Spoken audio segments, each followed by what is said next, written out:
From the Detroit Free Press, it's Tuesday. Here are today's top stories, presented by Bush's Fresh Food Market. Calling all foodies, Bush's is hiring. Are you passionate about food, looking for growth, development, and excellent wages? Come grow with Bush's and apply online at bush's.com/join-our-team. That's Bush's, BUSCHS.com/join-our-team. I'm Dave Boucher with the Detroit Free Press. If you've never cared about the Michigan State Legislature, here's at least one reason you should start.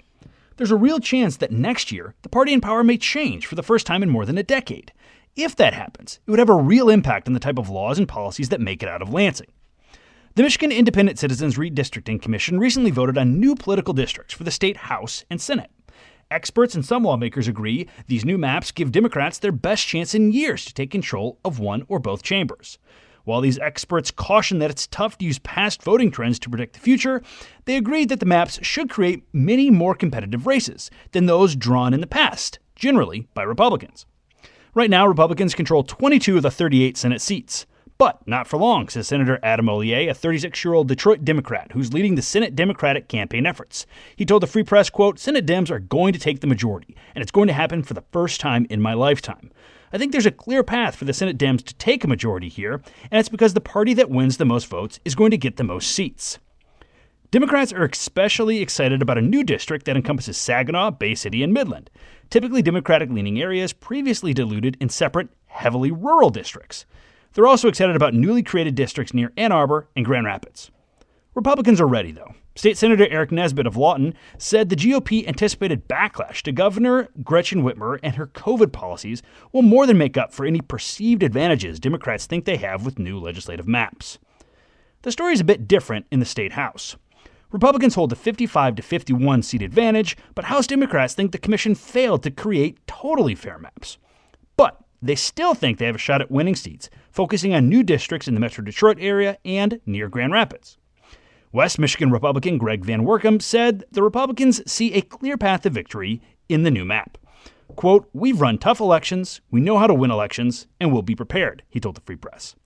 Other key areas to watch include some Macomb County seats and districts that include both Detroit voters and out-county voters. Find more analysis on the race for legislative power at freep.com. I'm Sue Solaski, Detroit Free Press food writer. Michael Simon's Roast Restaurant in Detroit's Westin Book Cadillac Hotel has abruptly closed. The upscale steakhouse had been a prominent fixture in the downtown dining scene for more than a decade. Before the COVID-19 pandemic, Roast was known for having one of the best bar happy hour menus in the city. The restaurant's website was taken down Sunday, and the landing page changed to only read, "Permanently closed." Roast's closure follows the sale last month of the 453-room Book Cadillac. Simon, the Food Network, ABC, and Cooking Channel star from Cleveland, opened Roast in 2008. The steakhouse was praised for still being relevant in Detroit more than a decade after it opened. Roast was named the Detroit Free Press's 2009 Restaurant of the Year and noted for its affordable high-end dining. A recent Facebook post announced the happy hour was set to return this Tuesday. The darling of its happy hour was the classic roast burger, topped with cheddar, bacon, pickled red onion, and a fried egg. It was served on an English muffin. Reporting for the Detroit Free Press, I'm Miriam Marini.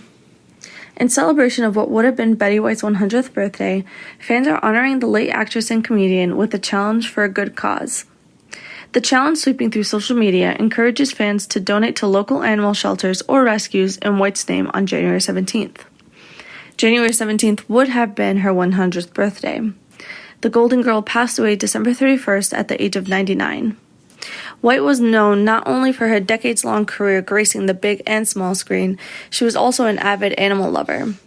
Her 2011 book, Betty and Friends, My Life at the Zoo, details her efforts towards animal welfare and her animal friends across the country. For more information on how you can participate in the Betty White Challenge and some local options to donate to, visit thefreep.com. I'm Andrew Hammond for the Free Press Sports Department.